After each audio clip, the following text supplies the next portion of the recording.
lovely ladies. I'm the Entreprenista, and we are doing SHE-Lutions, like Tampa edition for the past few weeks. I'm happy to be relaunching the podcast and relaunching it in Tampa. So much going on. Too much.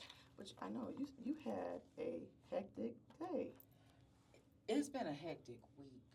Okay. Like, it's been a hectic week. When you really think about what you've been tasked to do, like when you're working in your assignment or in alignment with your assignment and it's purposeful living, it's a challenge. You have to ask yourself, like, is this really what I signed up to do?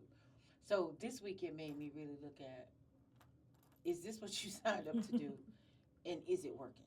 Like, is it working? Because the level of disrespect and the disdain for black people in my city on the east side. Now, south of here, I'm not seeing so much of the disrespect, but it's not an area that's predominantly African American people either. So what I'm seeing with families in a marginalized community, when I wanted to do this nonprofit, I was like, I wanted to provide resources because I had seen what it looked like, devastation of losing your home, finances in shambles, crisis happening, uncertainty everywhere. And I journal. I want to be on the outside the next time this happens because nobody should have to experience this without help. Like, everybody needs a resource to go to. And that's what you all have been doing. Right. You all have been doing. And you're joining us, Alison Hewitt, because you actually have been doing the work and you're also running for? See, the Tampa City Council District 5. But I'm going to tell you something. I'm going to tell you one thing you have absolutely not done correctly. What did I do? Oh, yeah. You have not concentrated on the photo ops and the influence, and you have just been concentrating on doing the work.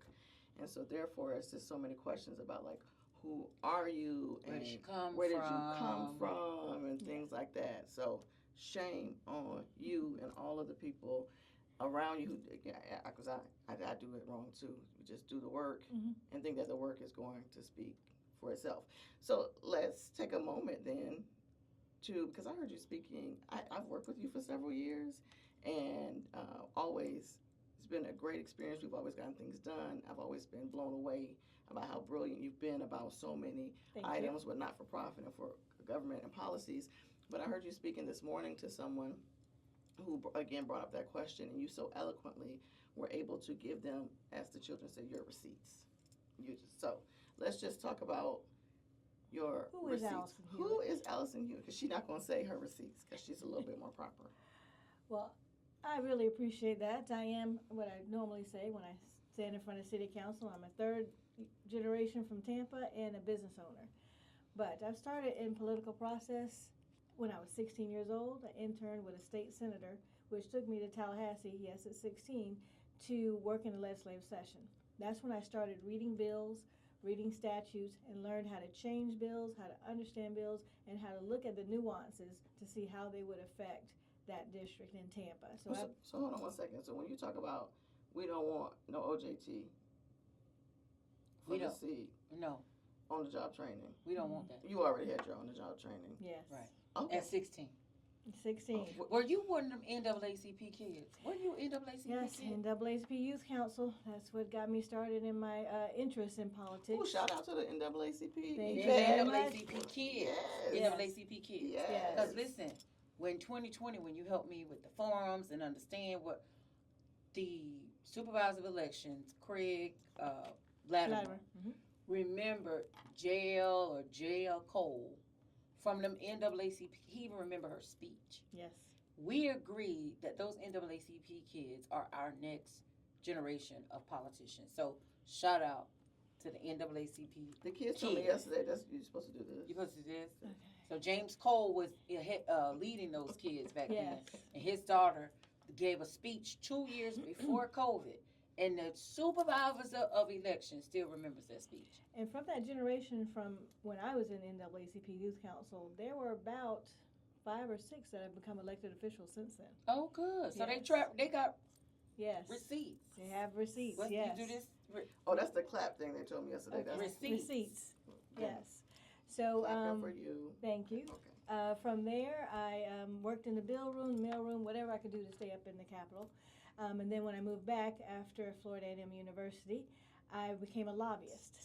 Lobbied for the Port of Tampa, the airport, Lowry Park Zoo, and the Lifelink of Florida. Okay, so for all the people in the back of the room who do not know what a lobbyist is, just break it down for us. A lobbyist is someone who has a client who has interest before the government, any government, federal, state, county, city, and that you're supposed to protect that interest before the government. That means you read anything that is proposed that may impact them, or you propose something that may need to be changed at the city, the county, the state, or the federal government that helps them to be able to grow their business. In this case, I had the white hats for clients. I had the 2 economic engines for Tampa, the Aviation Authority, the airport, and the Port of Tampa.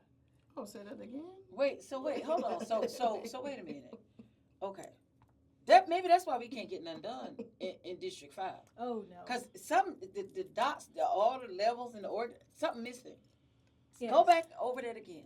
Because maybe we needed a lobbyist in the seat all this time. Yes, a lobbyist or a governmental consultant, someone that represents your interests before the government. That means they are reading the documents that they are proposing. They are reading the legislation that they are proposing, and they're looking at it from the eye on how it's going to impact my client. And so, yes, the community needs a lobbyist to be able to protect their interests. Someone who looks at everything that's being proposed and then looks at it to say, we need to propose this to help with the economic development. And that's what you've been doing. Yes. That's what you've been doing. Yes. Because I wanted an organization that will help people. And I wanted to help people as it relates to financial education. I wanted to be on the ground with educational outreach and transform communities. She came back with some documents. I said what I said. She came in with all these pages. Always with papers. And you got to do. But what happened was it made an impact. And then she came to the CAC. Hey, Allison, these people are asking me, I don't know what goes on in the meeting. Can you come with me? She gets there. She realized quickly, on site, Kella, these people don't understand what's happening. So then she takes this documents. You need to understand what they're saying. Here's your agenda. This lady talking these people in circles. So then Allison says, we got to write a policy. Well, why they can't write it? They work here. We don't. She tells me you got to write it and you got to put it in front of them and you have to do it because they're saying they're overwhelmed. Who's overwhelmed? The city. And we gonna get on their salaries. They making plenty of them making over 6 figures. And some of them make $250,000. And we can't get nothing done because they're overwhelmed. In my job, I would have been fired. But nevertheless, that's what she's been doing. Yes, because my history as a lobbyist, you did not wait for someone to propose the legislation. You had to write it yourself because you knew what your goals were. You knew what it was going to have. You didn't want someone else to write it for you because then they had control because wording is important. The actual word is important. For example, when I had a challenge with the operating agreement between the city and the CRA to run the CRAs, that is a completely permissive document because it says they may, and it may assist, not shall. You understand? When they say may assist, that means that they can get to it when they want to. It is not something that is directive, but is permissive. But now you see why we need that in this seat so long. They ignored a CRP for 21 years. Not one of those candidates, and even some of them sitting up on that desk, even understands that that's gross negligence. Yes. You had your Bible tell you to do private-public partnership, do this. Nothing happened. You, as someone that understands the different levels of government, I can't wait to see what you gonna do about that. Well, first of all, we need to make sure that as the new CRP is coming forward, that it is still based on the views of the people. Because the first CRP had extensive community input, had roundtables, had people leading the discussion. Because the challenge is, if you have a community that does not have sidewalks, they're going to ask for sidewalks. That's all they know. If you have a community that does not have streetlights. And y'all don't have no sidewalks. No sidewalks. Nan sidewalk. Yes. And so if you don't have someone, when you're talking about a CRP which is the paperwork for all your economic development, and you're not having an economic development conversations, people are going to ask for what they don't have. But that's not the parameters of the CRP, but they don't explain that.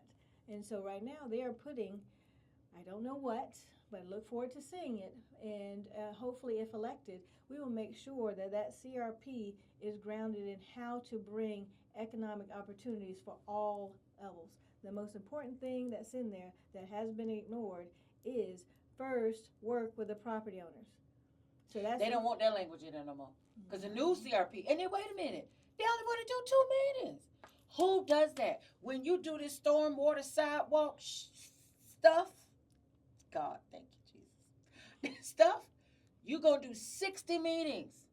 When they did this land use update mess, 30 meetings. But when it comes to the black people, we only going to do 2. And you think you're going to tell us what you're going to do, and you're going to use our taxpayer dollars, and we got to accept that you only want to do 2 meetings, and they did surveys. To who?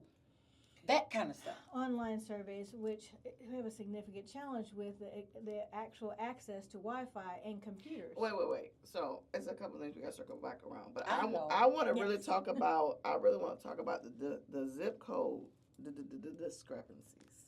Yes.